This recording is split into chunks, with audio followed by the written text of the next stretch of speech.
Pak Prabowo tidak sungkan-sungkan mengakui di depan forum internasional, meskipun negara-negara kawasannya, kekurangan-kekurangan Indonesia. Masih banyak korupsi, masih banyak stunting. Dalam konteks orang yang memiliki emosional intelijen baik, mengakui kekurangan itu adalah sesuatu yang tidak begitu menjadi variabel.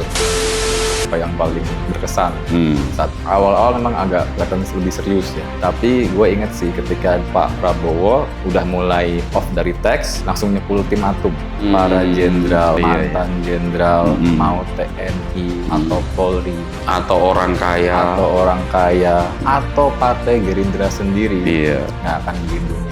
Nah, ini kan pidato kenegaraan resmi, Mas. Bisa dibilang ini ya sebuah statement name calling langsung ya. untuk langkah efisiensi, tantiem ini dihapuskan sama Prabowo. Bagi mereka yang protes terhadap penghapusan tantiem, berhenti. Berapa sih Mas itu tantiem itu nilainya? Ada Cang ya, satu komisaris bisa mendapatkan tantiem sampai mencapai 100 miliar setahun. Serius? Serius itu 100 Cang. M, padahal itu cuma rapat sebulan sekali itu. Harus kita akui ya, bahwa kita itu punya BUMN itu nggak efisien. Kenapa lo bisa kita mendukung komparasi Petronas Mas ya, satu profit mereka itu bisa mengalahkan belasan profit BUMN kita. Makanya dia bisa jadi sponsor F1 kan? Iya. Kita Pertamina ya sorry to say ya, masih belum gitu. Gue tambahin, padahal Petronas dulu belajarnya ke Pertamina loh Cang. Betul, kita duluan itu Mas. Iya kan? Semua dari Indonesia awalnya. Para insinyur kan ke ITB waktu itu. Iya. Terima kasih telah berkenan singgah di channel ini ya. Jangan lupa tekan tombol subscribe dan nyalakan lonceng notifikasinya. Selamat menyimak!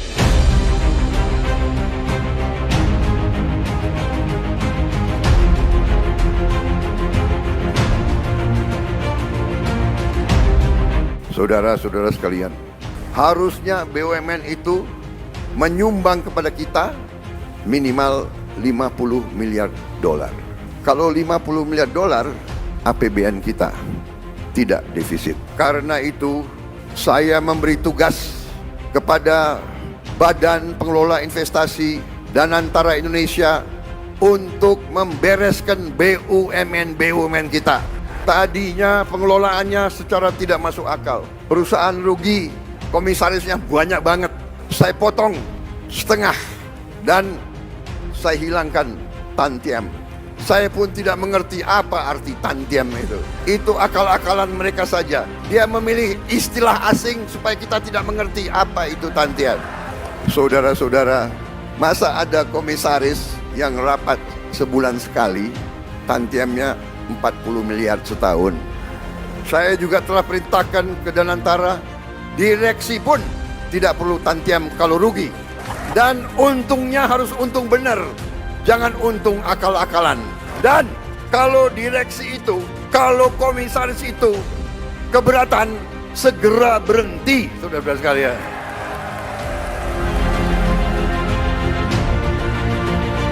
Kebijakan itu sudah disampaikan sekitar 1,5 bulan yang lalu, bahwa pertama pengurangan jumlah komisaris. Itu lebih dari separuh komisaris di satu BUMN jumlahnya dikurangi. Lalu yang kedua memang tantiyemnya ditiadakan, dan itu kalau saya tidak salah ada penghematan sekitar 17-18 triliun dari tantiem-tantiem yang ada, sehingga tentunya untuk efektivitas BUMN. Berkolaborasi dengan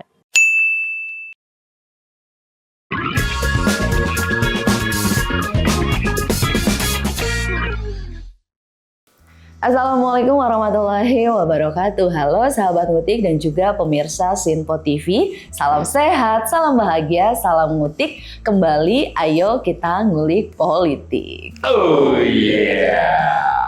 Baik sahabat ngutik dan juga pemirsa Sinpo TV, 15 Agustus 2025 menjadi salah satu panggung politik terpenting di awal masa pemerintahan Presiden Prabowo Subianto, yaitu penyelenggaraan sidang tahunan MPR RI dan sidang bersama DPR DPD RI. Momen ini juga sekaligus menjadi rangkaian peringatan 80 tahun kemerdekaan Republik Indonesia. Tentu saja dalam momen ini juga semua mata tertuju kepada sosok nomor 1 di negara ini, yaitu Presiden Pak Prabowo Subianto. Bagaimana beliau merumuskan arah kebijakan untuk tahun-tahun mendatang hingga memaknai usia 8 dekade kemerdekaan Republik Indonesia. Nah, tentu saja untuk mendiskusikan topik ataupun isu ini di studio Ngotik sudah hadir 2 teman diskusi saya, yaitu Mas Aab dan juga Mas Ica. Halo Mas Aab dan Mas Ica. Halo, Neng, Cang. Mas Ahmad. Wih, bajunya pakai koko loh. Alhamdulillah, Jumat berkah. Oh, Jumat berkah. Ya. Kalau baju gua sama kayak dasinya Pak Prabowo. Wih.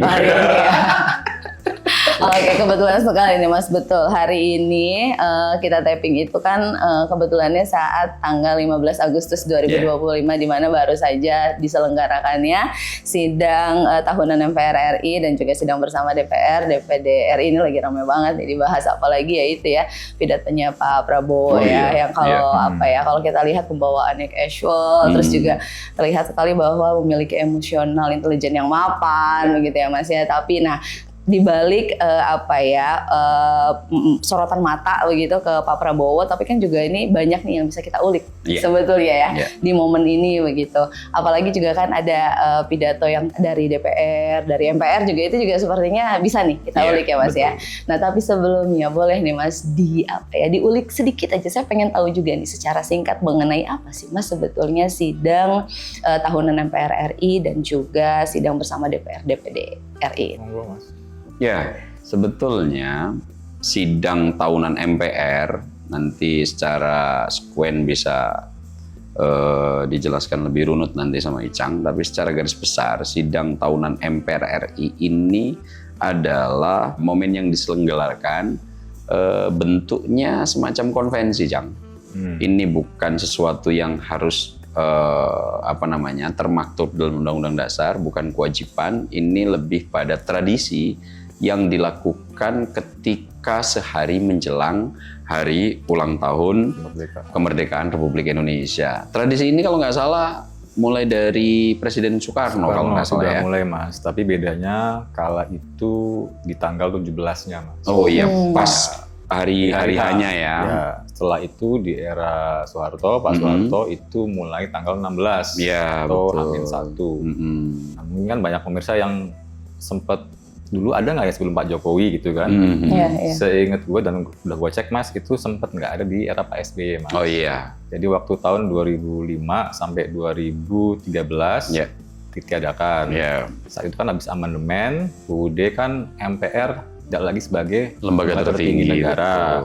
Jadi setelah 2014 itu sebenarnya sidang untuk pertanggungjawaban langsung ke rakyat sebetulnya. Mas. Betul, karena waktu itu dasar falsafahnya MPR ini kan sebagai lembaga tertinggi negara yang tugasnya salah satunya memilih presiden. Mandataris presiden. Betul. Ini kali Mas ya, kalau misalnya saya boleh sederhanakan begitu, berarti sidang ini tuh kayak semacam laporan pertanggungjawabannya MPR. Langsung ke rakyat dan diliput media kan. Betul. Waktu itu seingat gua dimulai ketika ketua MPR-nya Pak Zulhas Mas. Oh iya, tahun 2015 ya? 14 sampai 2019. Iya. Akhirnya sekarang jadi agenda rutin tahunan ya, disiarkan langsung di media-media. Nah, gua tambahkan aja sedikit bahwa kalau dulu dilaksanakan karena presiden itu sebagai mandataris MPR, ketika terutama di era Orde Baru, maka presiden punya kewajiban dalam tanda kutip memberikan laporan pertanggungjawaban terhadap lembaga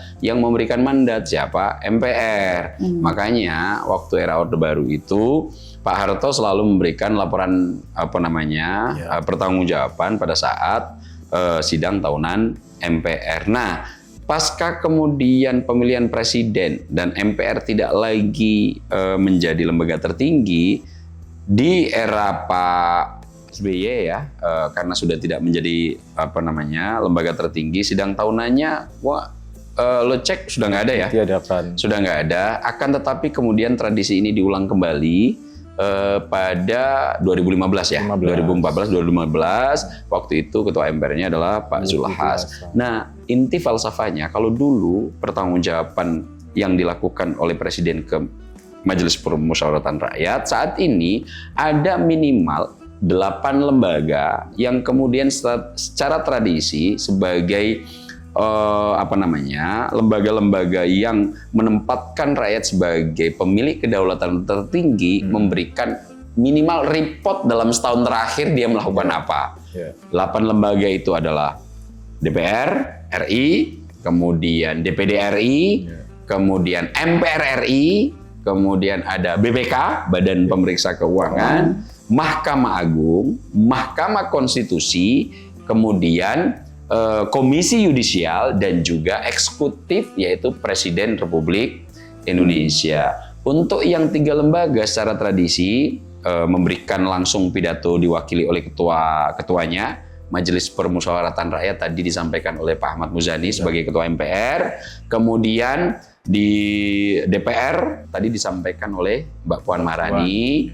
Tapi hadir juga tadi Ketua DPD. Gua nggak ngikutin secara cermat tadi apakah memberikan pidato juga seperti Mbak Puan, yaitu Pak Sultan Najamuddin. Tidak.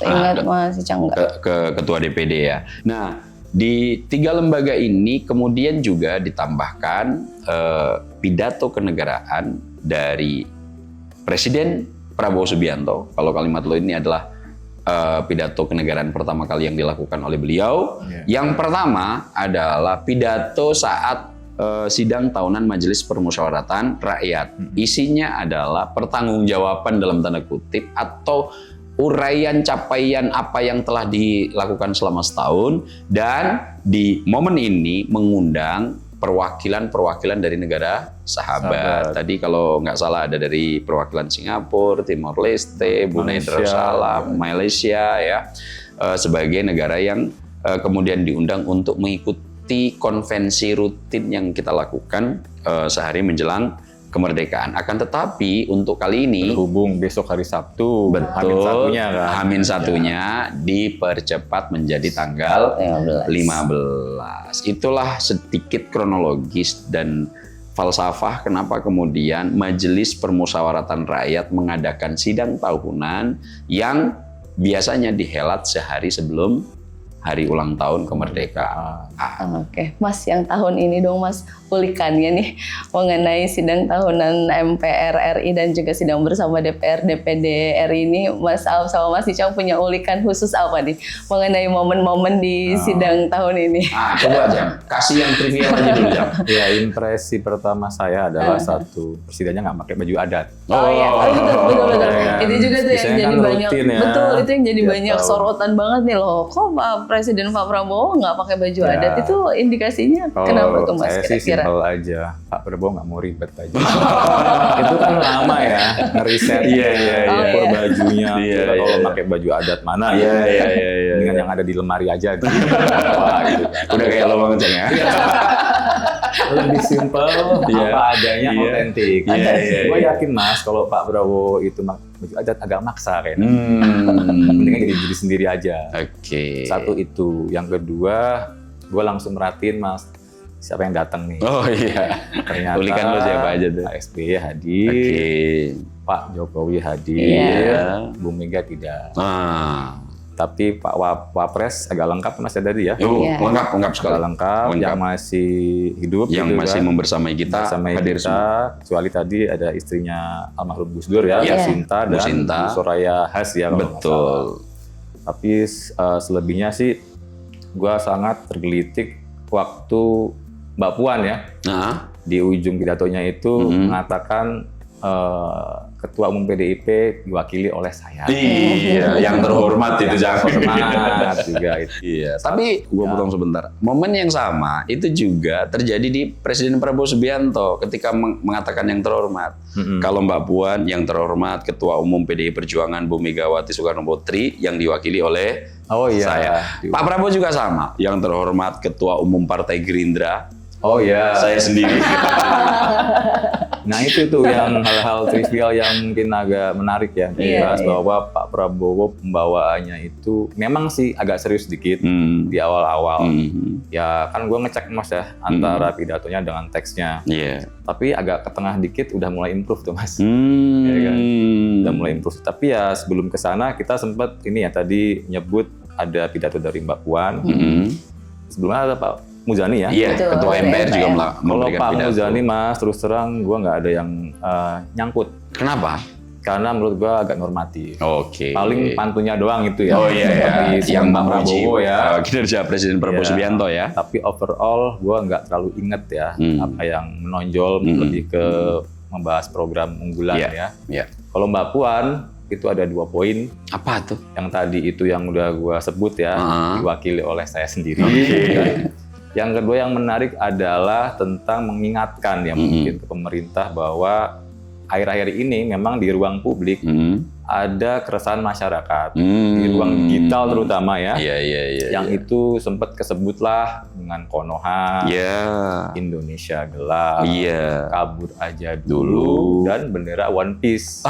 Itu kan satu segmen khusus sempat sudah kita Ya, diskusikan. bahas, kan? iya. Belum lama kan. Belum lama. Itu gua bilang sih itu menarik ya. Karena mau gimana pun kemarin pasca amnesti abolisi kan, yang mereka kan sempat bilang ya PDIP itu memang bukan oposisi, bukan koalisi. Tapi di sini di forum resmi Mas, Mbak Puan masih mengingatkan bahwa nggak apa-apa lah kita kasih ruang Oke. masyarakat yang lagi resah gitu. Betul. It's okay gitu.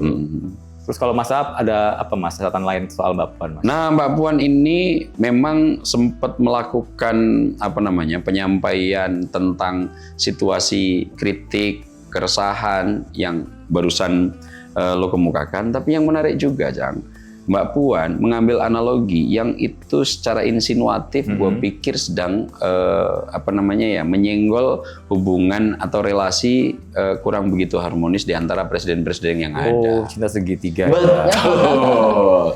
Mbak Puan menganalogikan tentang ketimpangan anggaran, apalagi itu kalau nggak salah program Dan efisiensi. dan efisiensi. Ini ibarat orang yang lagi menjalani cinta segitiga.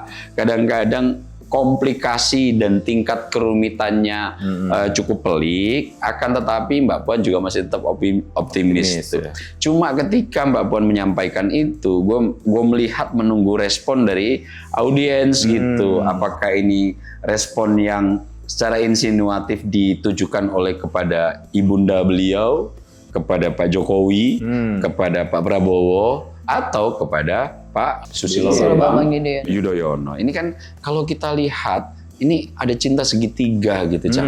Porosnya Pak Prabowo misalnya nih ya, Bu Mega dengan Pak SBY.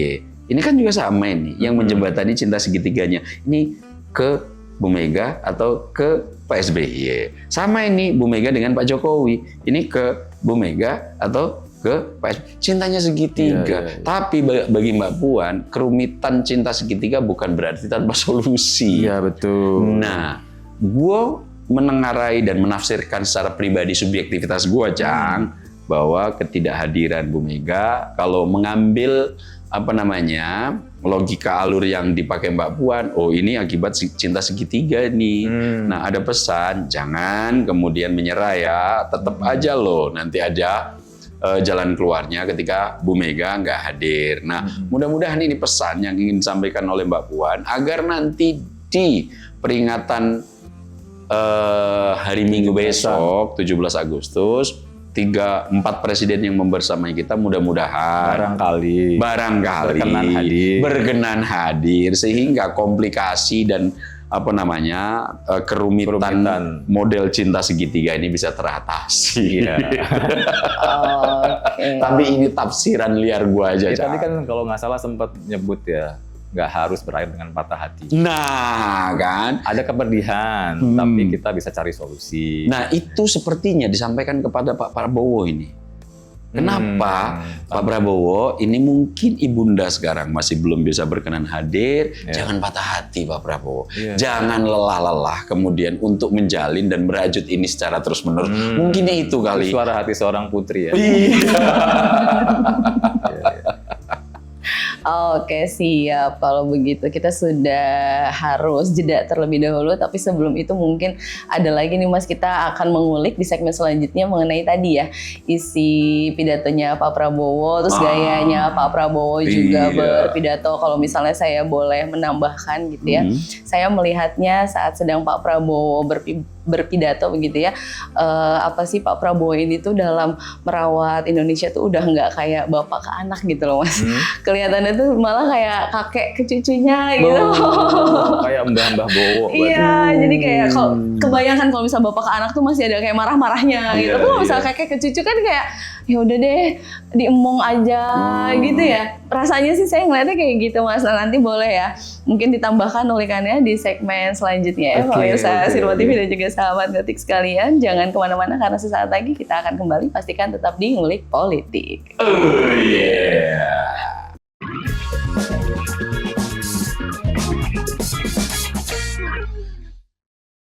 Sahabat Ngutik dan juga pemirsa Sinpo TV, kembali lagi di Ngutik. Ayo kita ngulik politik. Baik sahabat Ngutik dan juga pemirsa Sinpo TV, Mas Aap, Mas Ical, saya mau langsung melanjutkan pembahasan kita yang sempat terjeda. Saya tadi sempat mengatakan begitu ya bahwa aduh Pak Prabowo ini merawat Indonesia sepertinya udah kayak kakek ke cucunya gitu Mas, sangat mengayomi, terus juga membuat Indonesia tuh pengennya kayak nyaman gitu berada di bawah kepemimpinannya Pak Prabowo. Mungkin Mas Aap atau masih dahulukan khusus lainnya, silakan. Kalau gue mungkin agak random aja Mas ya, apa yang paling berkesan.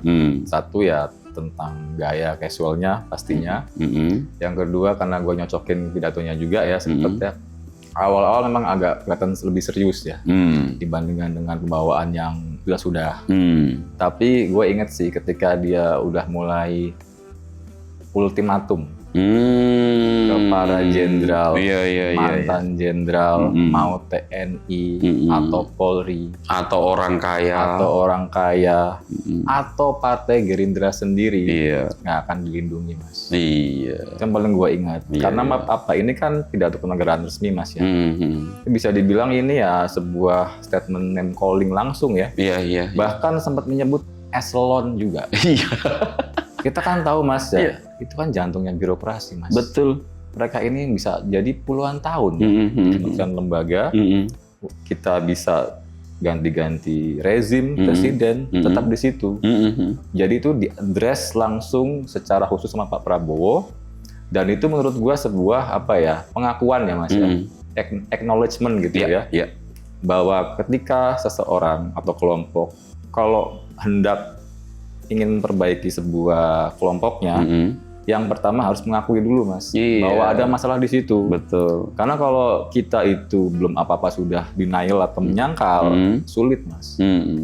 Yang paling gue ingat itu Mas nomor satu Mas. Jadi Pak Prabowo udah mulai off dari teks, langsung nyebut itu tuh. Dan bahkan sempat menukil bagi mereka yang saat ini merasa salah, segera untuk daftar menjadi justice kolaborator, biar nanti minimal nanti mungkin ya karena Pak Prabowo sudah secara presiden pernah memberikan hadiah amnesti atau abolusi bisa diberikan gitu. Yang gue ingat lagi setelah peresmian Koperasi Merah Putih, Pak Prabowo itu menyitir pasal 33 UUD 45 dan gue inget banget sempat nyinggung efisiensi berkedaulatan, menyasar soal efisiensi, dan juga tadi gue inget itu soal pangan juga ya, terutama yang menguasai hajat orang banyak.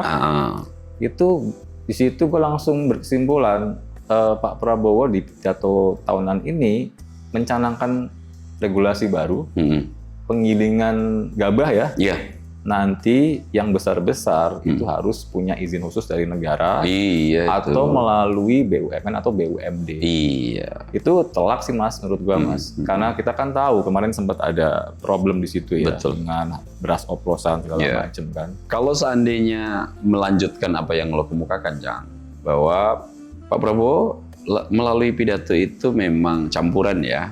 Ada teks di sana melalui prom yang meskipun banyak yang menyangka bahwa Pak Prabowo tanpa teks gitu. Ketika tadi gue sempat diskusi di salah satu stasiun televisi mengatakan, wih Pak Prabowo nggak pakai teks gitu.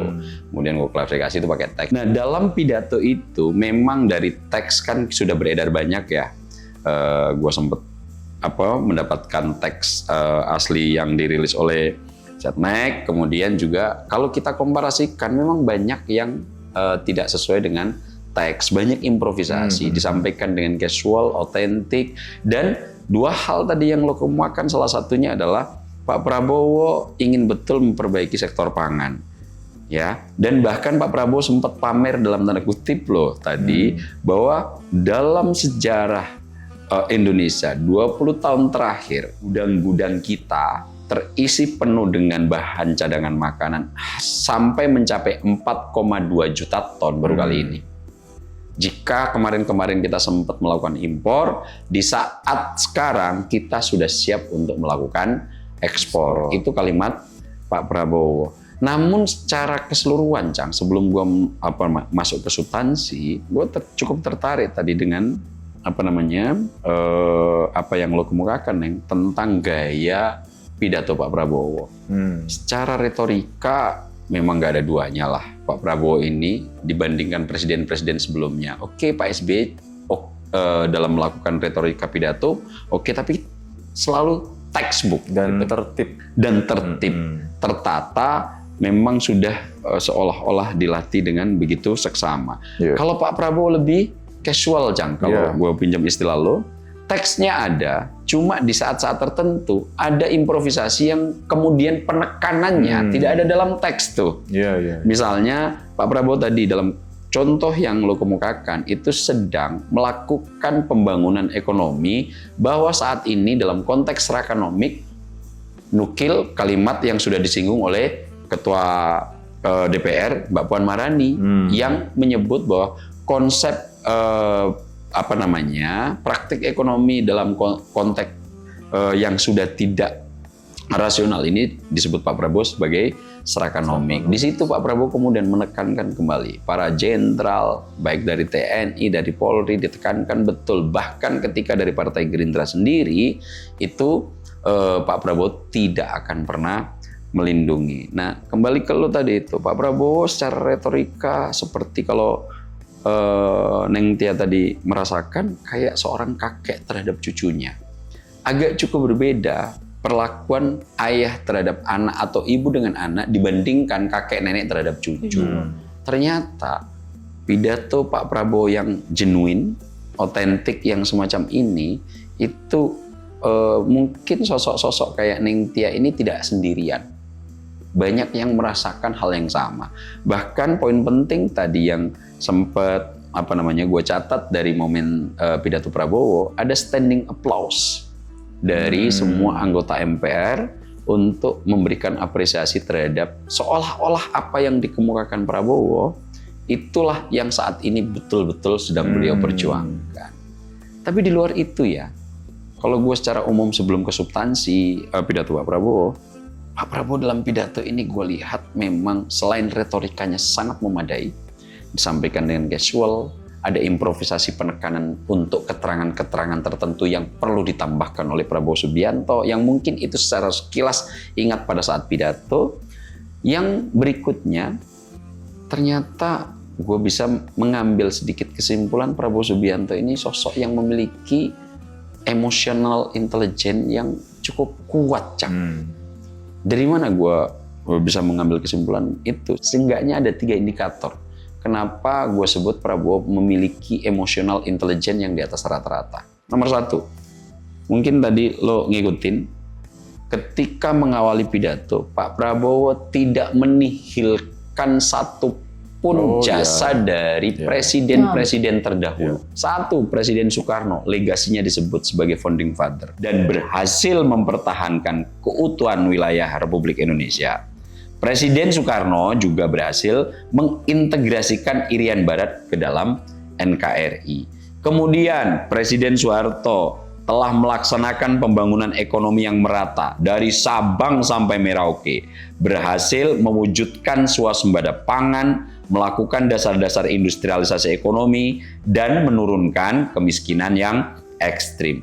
Kemudian Presiden B.J. Habibie telah disebut oleh beliau berhasil mengenalkan kita ke teknologi tinggi dan menjaga stabilitas ekonomi kita setelah krisis multidimensi tahun 1998. Presiden Abdurrahman Wahid juga diapresiasi Pak Prabowo sebagai penjaga stabilitas bangsa, berhasil memperkokoh kerukunan antar suku, agama, ras, sehingga jati diri bangsa Indonesia kokoh dan kuat untuk terbentuk menjadi sesuatu yang harmonis. Kemudian Bu Megawati disebut Pak Prabowo menyelesaikan proses pemulihan ekonomi akibat krisis moneter berkepanjangan, menyelesaikan ribuan kasus perusahaan-perusahaan yang kolab akibat krisis moneter 98, dan melaksanakan pemilihan umum presiden secara langsung untuk pertama kalinya guna memperkuat kelembagaan negara. Kemudian Presiden Susilo Bambang Yudhoyono mengatasi kerawanan ekonomi karena krisis keuangan dunia tahun 2008, berhasil menyelesaikan konflik Aceh dan meletakkan dasar yang kuat untuk pembangunan ekonomi yang adil, merata, dan terencana. Kepada Presiden Joko Widodo, Pak Prabowo menyebut beliau berhasil membangun berbagai infrastruktur penting, meningkatkan konektivitas antar sentra-sentra ekonomi, memimpin kita saat pandemi COVID-19, sehingga Indonesia termasuk yang paling cepat pulih dari dampak pandemi COVID-19. Kemudian tidak lupa Pak Prabowo, legasi Pak Jokowi adalah merintis pembangunan Ibu Kota Negara Nusantara atau IKN dan meletakkan dasar strategi hilirisasi sumber daya alam Indonesia. Semua presiden-presiden pendahulu Prabowo diberikan tempat yang sangat layak dan terhormat. Dari situ, salah satu pendekatan orang yang memiliki ciri-ciri, memiliki tingkat emosional intelijen yang baik adalah dia bisa menghargai orang lain. Ada empati di sana. Bisa menempatkan diri pada sosok-sosok presiden, tidak kemudian mencari-cari kekurangan-kekurangan. Nomor 2, kenapa Pak Prabowo ini gue sebut sebagai sosok yang punya emosional intelijen di atas rata-rata? Pak Prabowo tidak sungkan-sungkan mengakui di depan forum internasional, kalau gue anggap meskipun negara-negara kawasan ya, kekurangan-kekurangan Indonesia. Masih banyak korupsi, masih banyak stunting, masih banyak malnutrisi. Kemudian beberapa hal kekurangan-kekurangan diuraikan Pak Prabowo. Dalam konteks orang yang memiliki emosional intelijen baik, itu mengakui kekurangan itu adalah sesuatu yang tidak begitu menjadi variabel. Semestinya di kalangan internasional kan kita harus tampil gagah. Sebisa mungkin kita tutupi itu kekurangan-kekurangan yang saat ini sedang mengejala di negara kita. Tapi Pak Prabowo, kita tidak perlu malu untuk mengakui ini. Kita tidak perlu malu untuk membuka kekurangan-kekurangan, karena ini nanti baik untuk langkah mitigasi, untuk deteksi dini, sehingga ada upaya perbaikan dalam konteks ketika kita sudah mengakui, artinya kita punya kesadaran diri. Ya, tadi kalau boleh gue tambahkan Mas, salah satu contoh yang tadi lumayan telak, soal paradoks Indonesia sebagai penghasil sawit terbesar. Iya itu. Namun nancep itu ada kelangkaan minyak goreng. Nah, dia bilang ini aneh ini. Aneh. Sangat aneh. Ya bagaimana tidak? Indonesia itu kan adalah negara dengan kebun sawit terluas di dunia. Sama Malaysia doang yang iya kan? 86% itu dunia di dua negara. Di dua negara ini kan. Dan tiba-tiba dalam saat bersamaan Indonesia pernah mengalami kelangkaan minyak goreng yang itu semua sumbernya dari sawit. Pun juga ada paradok yang dikemukakan oleh Prabowo Subianto yang lain tadi yang sempat diuraikan. Nah, untuk mengakui kekurangan, meskipun itu di forum internasional, Pak Prabowo tidak cukup enggan dan segan untuk mengemukakannya. Ya, dan itu kan lebih baik daripada penyangkalan, Mas ya. Iya, upaya denial itu adalah orang yang memiliki ciri-ciri emosional intelijensinya rendah, sebaliknya. Nah, indikator yang ketiga, Pak Prabowo kemudian menekankan betul jangan sampai mencari-cari kesalahan orang lain. Kita tidak coba mengorek-orek apa yang ada di presiden, bahkan memberikan apresiasi. Nah, gue lihat secara keseluruhan indikator-indikator ini Pak Prabowo dalam menerapkan kepemimpinannya cukup inklusif. Ya. Tidak eksklusif sama sekali, tidak sungkan untuk mengakui kekurangan, dan kekurangan-kekurangan program yang sedang berjalan juga diurai begitu. Tadi gue tambahin dikit Mas, Ya. soal tadi itu, soal mengakui kekurangan, tidak usah mencaci yang lain. Beliau sempat menyebut transisinya itu dari Pak Jokowi ke Pak Prabowo gitu ya, Ya, dilakukan dengan semangat persatuan, betul. kedewasaan politik, ya kan, dan terhormat. Iya. Berarti kan itu secara langsung nggak langsung beliau mau mengatakan bahwa kita itu harusnya udah melakukan tradisi yang baru. Mas. Jangan lagi lah ketika kita jadi presiden selalu ngotak-ngatik capaian yang sebelum-sebelumnya. It's okay, pasti ada kekurangan gitu kan. Tapi dengan terhormat, kedewasaan politik, kita move on lah ke depan. Gitu. Nah, inilah Cang yang gue sebut lo menambahkan indikator baru bahwa memang Prabowo Subianto dalam melakukan pengelolaan kepemimpinannya ini dalam konteks retorika punya karakter emosional intelijen yang memadai. Cukup bisa dipahami Cang. Jika kemudian gua iris dengan apa yang dirasakan oleh Nintya, mungkin jutaan masyarakat Indonesia juga merasakan hal yang sama. Karena Pak Prabowo gue lihat sangat otentik, genuine, dan apa yang dikemukakan adalah realitas yang mungkin ya saat ini ada kekurangan-kekurangan tapi tidak bisa kita bantah. Dan ini Mas cukup konsisten Mas dari dulu. Karena kan gue inget ya waktu zaman gue kecil Mas ya, bapak gue tuh udah ngomong soal kebocoran negara 30%. Itu siapa yang ngomong itu? Pak Sumitro. 30% dana pembangunan itu bocor senilai 8T saat itu Mas. Sekarang kan mungkin berkali-kali lipatnya ya. Iya.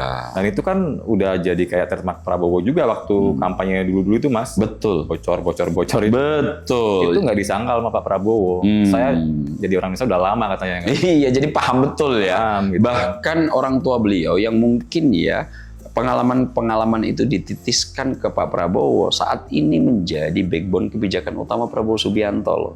Ya. Tadi kemudian Pak Prabowo mengurai bagaimana kebocoran itu, tambang kita semuanya dikeruk oleh orang-orang kaya itu, tapi kemudian tidak penyimpanannya tidak di Indonesia, dibawa semua keluar negeri. Nah, yang begini-begini ini ketika kemudian Nengtia memantik Pak Prabowo kelihatan kayak kakek yang ngomong cucunya dalam mengasuh Indonesia, gua bisa mengafirmasi dari kesimpulan gua, salah satu yang mungkin jadi indikator adalah Prabowo Subianto memiliki tingkat emotional intelligence yang baik, yang itu akhirnya apa? Implikasi utamanya dalam memimpin tidak lagi, kita ngambil contoh kasus yang ada di Pati misalnya, Cang, yang cukup arogan, yang kemudian menantang. Itu luar biasa. Nah, ini kita akhirnya punya dua hal yang bisa dihadap-hadapkan, Cang. Pak Prabowo cukup partisipatif, punya empati untuk memahami pendahulunya, punya empati untuk menaungi konstelasi kekuatan politik yang sekarang sedang mengelilinginya, dan itu tadi tercermin betul dari apa yang dikemukakan Prabowo di pidato pertamanya. Kan hari ini dua kali pidato nih. Oh iya, 2 kali. Untuk pidato yang kedua kita bahas di segmen terakhir. Kita bahas di segmen selanjutnya Mas ya, karena segmen ini harus jeda dulu. Tapi mungkin Mas mau menambahkan sedikit nih Mas ya, tentang tadi apa yang saya bilang gitu ya. Mungkin banyak juga nih Mas kemudian orang-orang tuh pada berargumen bahwa yang mungkin sekarang melek politik ya, sadar politik gitu ya, kayak ih kenapa ya gitu, kok kita baru punya presiden Pak Prabowo-nya tuh sekarang sih. Gitu. Tapi mungkin, Pak Prabowo punya jawaban tuh. Nanti, mungkin ini takdirnya jadi presiden ke-8 dan memperingati untuk pidato pertama kalinya di HUT kemerdekaan ke-80. Wow, 08 kan? 08. Oke, kalau gitu kita akan lanjutkan lagi ya ulikannya di segmen selanjutnya. Mas Abdan juga Mas Ican, sahabat Ngutik dan juga pemirsa Sinpo TV, jangan kemana-mana karena sesaat lagi kami akan kembali. Pastikan tetap di Ngutik Ngulik Politik.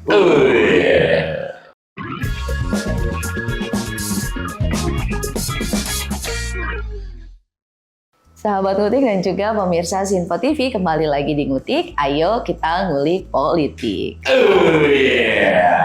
Baik sahabat Ngutik dan juga pemirsa Sinpo TV, Mas Aab, Mas Icang, saya ingin langsung melanjutkan ulikan ini mengenai pidato Pak Presiden Prabowo Subianto yang sesi kedua ya. Tadi kan kita udah mengulik di sesi yang pertama, sekarang sesi yang kedua nih Mas, monggo dilanjutkan. Ya, untuk seksi kedua ini pidato kedua Pak Prabowo kan dalam sehari 2 kali pidato. Yang pertama adalah sidang tahunan MPR RI, yang kedua pidato dalam konteks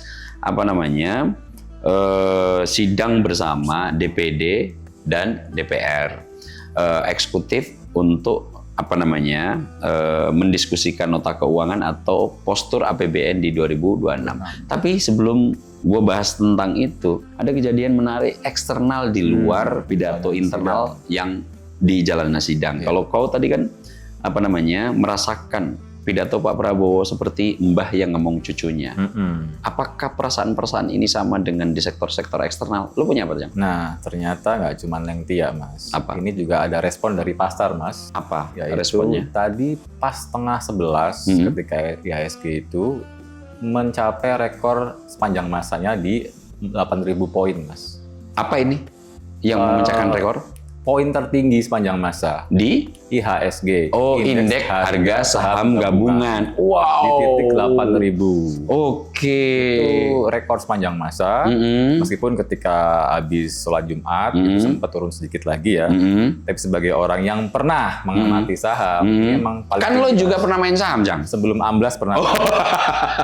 Itu sempat hijau banget dan sempat banyak yang bilang, kan gue sempat curiga ya, jangan ini dikondisikan sama orang tertentu gitu. Betul. Kan. Pas gue cek nggak juga sih. Oh, enggak. Dalam beberapa kesempatan pas Organik ya sidang ini? tahunan ini ada yang sempat turun juga, tapi tadi itu pas banget, kan gue ngikutin dari akhir tahun kemarin Mas ya, Iya. sempat di titik psikologis mau di bawah 7.000 poin Mas. Wow. Nah hari ini per tadi pagi itu di poin 8.000. Berarti kan ini sebuah sentimen pasar yang merespon ya. Mungkin ini ada optimisme dari pasar. Oke, berarti apa yang dirasakan Neng Tia mungkin juga dirasakan oleh jutaan masyarakat Indonesia, tapi juga ternyata tidak hanya kalangan-kalangan masyarakat Indonesia. Ya. Pasar juga Ya, menyambutnya dengan sangat positif ya. Zoom ini Mas ya, bahwa markets don't lie ya. Oh iya, Pasar itu pasar nggak akan bohong ya. Itu sebuah, emang sulit memang kalau diintervensi kan. Pas gua cek juga, benar tahun 2000 sekian juga pas sidang setahunan sempat turun juga. Per tadi hari ini rekor baru di 8.000, itu angka psikologis baru.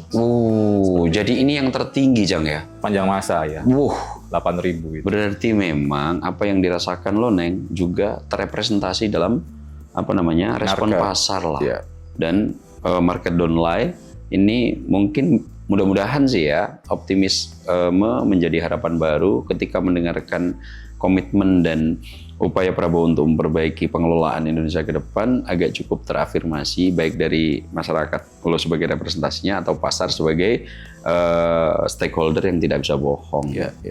Nah, setelah ada variabel eksternal, ternyata pasar juga menunjukkan sentimen positif, kemudian beberapa masyarakat penukil dari contoh Neng Tia merasakan positif.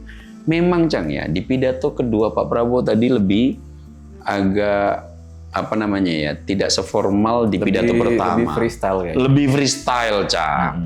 Gue suka itu dengan istilah lo. Lebih freestyle. Lebih banyak improvisasi. Yang kemudian ada 2 garis utama yang ingin gue bahas untuk kali ini, karena ini kita harus cepat-cepat karena ini kan kita tapping baru langsung setelah pidato kedua selesai gitu. Tapi ketika gue mendengarkan pidato Pak Prabowo di pidato kedua dalam rapat gabungan DPD RI dan DPR RI, Pak Prabowo sedang mengupayakan untuk menyusun postur APBN dalam rangka akan membiayai semua program-program populis yang sedang dijalankan. Program-program Pak Prabowo kan populis semua tuh. Bisa kita sebut MBG, populis. Kemudian cek kesehatan gratis, populis. Sekolah rakyat, populis. Koperasi Merah Putih, Koperasi Desa Merah Putih populis, beberapa kebijakan populis lainnya menaikkan gaji guru. Kemudian ini akan membuat sekolah unggulan tambahan bagi mereka yang kelas menengah yang punya intelijensi di atas rata-rata. Jadi program-program populis ini kan memang butuh pembiayaan yang cukup besar. Dan di tahun 2026, postur anggaran yang diproyeksikan oleh Presiden Prabowo Subianto, kalau nggak salah sebut tadi jumlahnya sekitar 3.750 sekian triliun gitu. Ini memang agak sedikit naik dibandingkan APBN tahun 2025. Nah, dari postur APBN 3.750 sekian triliun itu ternyata kita mengalami defisit, Jang. Yang defisitnya itu 2, sekian persen. 2,48 kalau Iya, nggak salah 2,48%. Yang defisitnya kalau kita angkakan ke angka mutlak rupiah itu sekitar 600 triliun ya. Sekitar kalau nggak segitulah, ya sekitar 600-an 600-an triliun. Nah, tentu ini akan menjadi beban tersendiri bagi postur APBN kita. Akan tetapi, gua nggak tahu tadi kenapa Pak Prabowo meyakini akan berjuang keras di tahun 2027 atau 2028. Pak Prabowo berharap defisit ini tidak akan terulang lagi gitu, Jam. Caranya gimana tuh? Nah, caranya tadi gua akan sambungkan dengan poin gue yang kedua nih, Jang.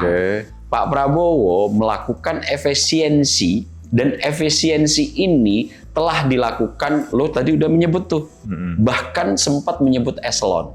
Betul. Dan ini di awal-awal pemerintahan Pak Prabowo yang disebut sebagai raja-raja kecil. Inilah yang pertama dilawan oleh Prabowo Subianto. Akan tetapi untuk di pidato kedua agak lebih sarkas dan lebih memantik perhatian, Jang.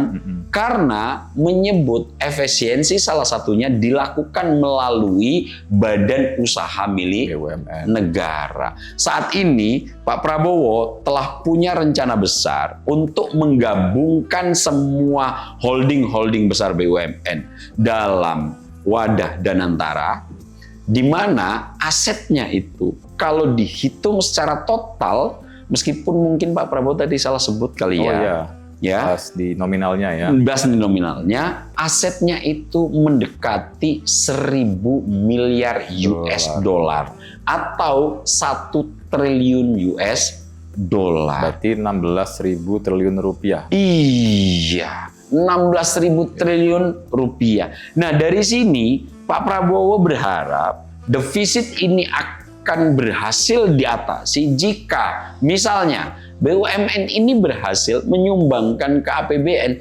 50 miliar US dollar aja, Cang. 5%. 5% dari total aset yang dimiliki oleh BUMN yang sekarang berkumpul di Danantara. Dan efisiensi itu akhirnya kemudian menyebut satu hal yang kemarin sempat menjadi perdebatan, Jang. Tantiem. Kalau Pak Prabowo menyebutnya. Bahkan Pak Prabowo sekarang untuk langkah efisiensi, tantiem ini dihapuskan sama Prabowo. Dan yang memantik kemudian gemuruh di ruang sidang bagi mereka yang protes terhadap penghapusan tantiem dan saat ini menjadi komisaris, berhenti. Ada yang protes. Ini kan beberapa pekan terakhir ada protes cukup keras yang dinarasikan melalui bahasa intelektual oleh salah satu yang baru saja ditunjuk menjadi komisaris salah satu BUMN di Pertamina. Emang berapa sih, Mas, itu tantiem itu nilainya sekitar? Nah, kalau efisiensi ya, ada, Cang, ya. Tantiem itu kalau di luar gaji pokok kan tantiem itu semacam bonus yang diberikan insentif ya, diberikan kepada CEO dan juga komisaris di luar gaji. Itu ada satu komisaris itu bisa mendapatkan tantiem sampai mencapai 100 miliar setahun. Serius Itu, Cang. 100 M. Wow. Setahun untuk BUMN Wow, grade ngeri ya. 1. Padahal itu cuma rapat sebulan sekali tuh. Nah, itu yang kemudian disebut Pak Prabowo. Mereka ada yang mendapatkan 40 miliar padahal tugasnya datang sekali sebulan untuk melakukan rapat. Nah, ini tadi gue sempat ngulik-ngulik gitu, Cang. Mungkin lo juga sudah ngulik. Ternyata untuk tantiem yang disebut Pak Prabowo ini dalam setahun angkanya sampai 17 triliun, Cang. Wow. Untuk bonus yang Hanya dibagikan tantiem doang. hanya tantiem ini. Ngeri ya. Menurut Pak Prabowo ini kan ngeri betul. Kalau seandainya itu bisa dilakukan 17 triliun itu sudah bisa Ya. Dan efisiensi. juga nggak sekedar di nominal tantiemnya, Mas, Apa? tapi juga di komposisi jumlah komisaris. Nah, Maksimal saat ini Apa? 6 orang saja. dan itu tadi dipertegas lagi, Cang. Ya. Kalau bisa 4 aja lah, 4 atau 5. Oh gitu ya? Iya, Pak Prabowo juga Ya. mengatakan itu. Nah, kalau seandainya ini memang di beberapa bulan dan Profesor Sumi Dasko Ahmad juga sempat menanggapi ya. Iya, langsung Terkait- tadi setelah sidang selesai. Iya, jadi nanti komisaris akan dirampingkan dan ada efisiensi di sektor tantiem ini Tantiem. yang menurut Pak Prabowo sengaja ini mereka memakai bahasa asing biar kita nggak ngerti. Gitu. Dari bahasa Belanda. Bahasa Belanda ya. Tantium aslinya kalau nggak Oh, salah. tantium ya aslinya ya. Nah, ini kemudian coba untuk dilakukan efisiensi. Artinya apa? Lagi-lagi, Neng, komitmen upaya Prabowo Subianto dalam konteks untuk restrukturisasi APBN untuk kemudian semua program-program populis yang sangat membutuhkan pembiayaan cukup besar ini diikuti dengan upaya upaya konkret dengan cara misalnya 50 miliar US dollar nanti APBN mencoba untuk di-cover oleh BUMN. Oke. Kalau 50 miliar US dollar itu kan sekitar kalau kita konversikan berapa, Cang? Lebih kurang 800. 800 triliun kan. Nah, kalau tadi postur APBN-nya itu adalah 3.750 sekian triliun, kemudian defisitnya agak di angka 600 triliun, nanti BUMN bisa menyumbang sekitar 800 triliun surplus. Plus sudah itu nambal ya. Catatan lo, Jang, ada nggak sih negara yang kemudian dalam menyusun postur APBN-nya nggak defisit? Hampir-hampir nggak ada ya. Hampir nggak ada kan? Amerika itu yang gue inget, Mas ya. Awal kali defisit itu setelah perang Irak itu, Mas. Dan sekarang defisitnya makin gila. Makin gila kan? Triliunan dolar udah. Itu kenapa kemudian Donald Trump sesarkas sekarang itu yang bagaimana untuk pemenuhan balancing dagang dengan berbagai negara. Tapi itu sudah kita diskusikan dalam konteks yang lalu. Intinya yang ingin gue sebut adalah bahwa Pak Prabowo ternyata dalam menyusun rute besar ini bukan tanpa blueprint. Bahkan Pak Prabowo juga memahami betul untuk sektor-sektor yang akan beliau upayakan ini memang butuh pembiayaan besar dan dari mana itu kemudian akan mencoba ditutupi sudah dipikirkan. Dan ini, Mas, kalau gue boleh ini ya, komparasi sedikit.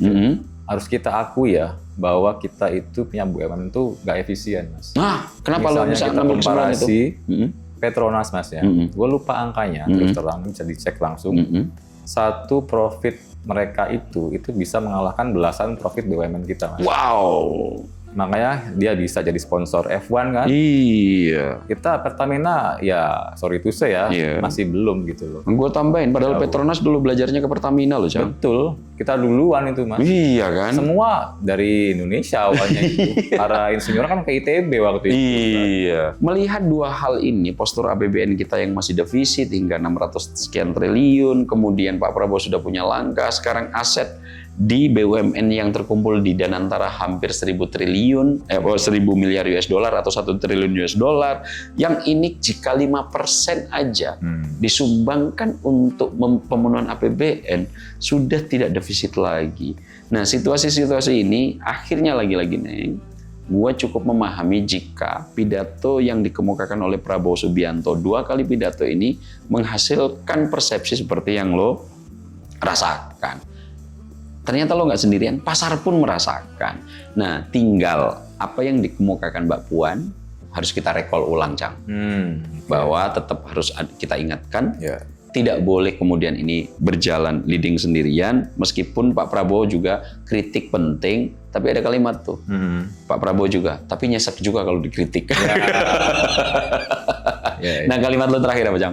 Closing gua mungkin agak mundur sedikit ke yang sesi pertama. Itu kan closing Pak Prabowo nyebut ini, Mas, mau mewujudkan Indonesia incorporated atau ING itu ya. Iya. Itu menarik buat gua karena kenapa? jadi Pak Prabowo melihat bangsa kita sebagai seperti korporasi profesional yang bukan lagi mandang sebagai kerajaan dia rajanya, Mas ya. Iya, Kita tahu lah kalau incorporated itu kan berarti kan ada CEO-nya, betul. presiden yang punya visi dan semua harus ikut, tapi juga terbatas kekuasaannya, Mas. Iya. Di situ kan ada semacam filosofi bahwa ya saya nggak akan lama sebenarnya. Yang punya saham kalian semua gitu Iya, loh. pemilik saham Betul, ya di itu sana. profesional dan bisa nanti diganti juga, tapi harus profesional dan akuntabel gitu loh. Iya. Jadi itulah tujuan Indonesia Incorporated. Iya, iya. Oke, Mas Am dan Mas Icang, terima kasih banyak atas ulikannya. Udah selesai ini? Betul. Durasinya udah habis, nggak kerasa ya. Padahal lagi menggebu-gebu nih gua, Jang. Tapi harus disudahi dulu. Mungkin kalau misalnya itu kita bisa nih ulik lagi. Lebih upacara mungkin Iya, ya. nanti kita bisa komparasi ya Iya. di episode selanjutnya begitu. Mungkin seperti biasa saya juga punya sedikit closing begitu ya. Nah, pidato Presiden Pak Prabowo hari ini dalam sidang tahunan MPR dan juga sidang bersama DPR DPD RI 2025 ini tentu saja bukan sekedar rangkaian kata, melainkan penegasan arah perjalanan bangsa di usia 80 tahun kemerdekaan, dari capaian yang dibanggakan hingga rencana kebijakan fiskal untuk tahun 2026. Semua rangkaian sebagai pesan bahwa Indonesia harus melangkah dengan percaya diri di tengah tantangan global yang tak menentu. Oke, sedikit closing itu juga menjadi penutup untuk ulikan kita hari ini. Tapi tentu saja bagi sahabat Ngutik dan juga pemirsa Sinpo TV yang ingin kembali menonton tayangan ini bisa langsung kunjungi YouTube Skala Survei Indonesia SSI Official. Kalau begitu kami bertiga pamit undur diri. Wassalamualaikum warahmatullahi wabarakatuh. Salam sehat, salam bahagia, salam ngutik. Kita sudah selesai ngulik politik.